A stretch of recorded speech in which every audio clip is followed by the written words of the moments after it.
Vous écoutez Paris sur la bouche, le podcast des petites ou grandes histoires liées à un baiser donné dans les rues parisiennes. Alors du coup, là on se retrouve, on est place du Carrousel, on est face à la pyramide du Louvre et on est dos au jardin des Tuileries. Là il fait froid, on est en plein mois de février, en pleine tempête. Donc l'histoire de ce baiser, c'était plutôt en plein mois de juin, il faisait chaud. C'est marrant parce que j'étais un peu habillée pareil, j'avais aussi une jupe noire et tout. Et en fait c'était un premier rendez-vous, c'était un rendez-vous Tinder. Avec quelqu'un, on discutait un petit peu, on s'était donné rendez-vous et c'était une soirée assez magique. Dans le sens où alors c'est très bizarre, mais ça m'a surpris parce que c'est quelqu'un qui a tout payé de toute la soirée. Mais c'était assez dingue. On a d'abord fait un bar à cocktail avec un vrai bar à cocktail. Le cocktail coûte bien 16 €. On a bien pris 2 chacun. C'était super cher. Après on s'est fait un petit resto genre ceviche argentin, pareil, avec un truc, je crois qu'il a payé 150 balles de restaurant. Ah oui, quand même. Et après on a marché, on était dans Châtelet jusqu'à un glacier. On s'est pris une petite glace et puis après c'était hyper romantique parce qu'on a remonté les quais de Châtelet jusqu'à ici, Pyramide, en mangeant notre petite glace et tout. Et en fait ce baiser il aurait pas dû avoir lieu ici.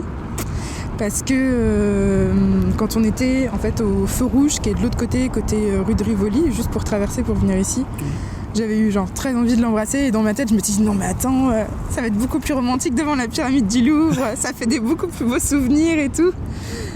Et en fait c'est un peu drôle parce que à chaque fois je pense à ça, je pense à ce baiser, je me dis non mais en fait le vrai il aurait pas dû avoir lieu ici, tu vois. Et c'est vrai que c'est hyper beau d'être dans cet endroit-là. Là il fait nuit, c'est brillant et tout, c'est super joli. Et c'était un bon souvenir. Et pour revenir sur cette personne, en fait, c'est quelqu'un qui était d'une galanterie extrême. Ouais. C'est-à-dire qu'il t'ouvrait les portes, il payait tout, mais genre il payait, je pouvais même pas voir le montant du ticket, j'avais même pas le temps de dire quoi que ce soit, que de toute façon c'était payé et c'était vachement gênant au début.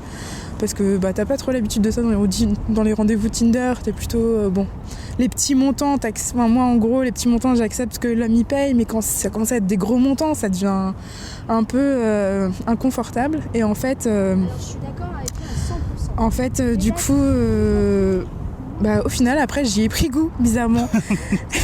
Et tu vois c'est quelqu'un genre il t'ouvrait les portes, il attendait que tu t'assoies en premier, après il s'asseyait.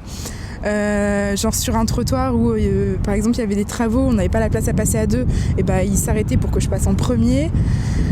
Au début c'était vraiment très bizarre et en fait à la fin c'était tellement agréable cette galanterie et ça m'a fait vraiment changer d'avis sur la galanterie.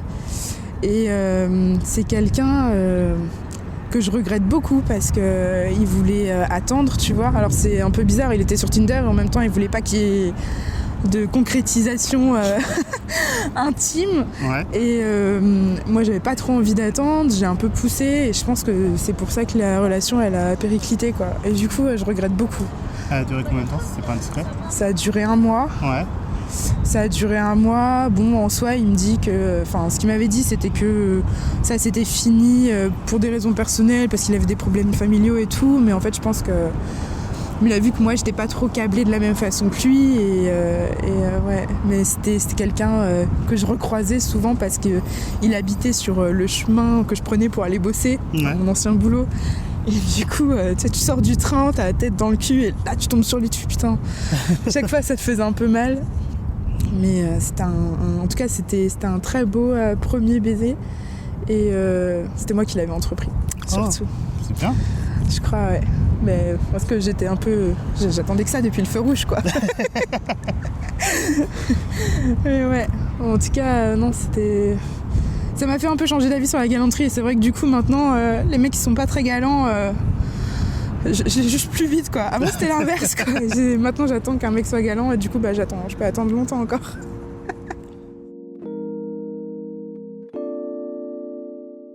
Merci à vous d'avoir écouté cet épisode de Paris sur la bouche. Si ce podcast vous a plu, vous pouvez le partager sur les réseaux sociaux, ou alors lui donner la note de 5 étoiles sur Apple Podcast pour lui donner plus de visibilité. Vous pouvez aussi me contacter sur Facebook, Instagram ou Twitter via les liens disponibles dans la description de cet épisode. Ou enfin, soutenir tous les podcasts produits par Podcast Stories comme J'aime pas ma voix ou C'est une pote via le lien Tipeee disponible lui aussi dans la description. En attendant, je vous souhaite d'embrasser qui vous voudrez et où vous voudrez, mais avec consentement. Et on se retrouve très prochainement pour une nouvelle histoire.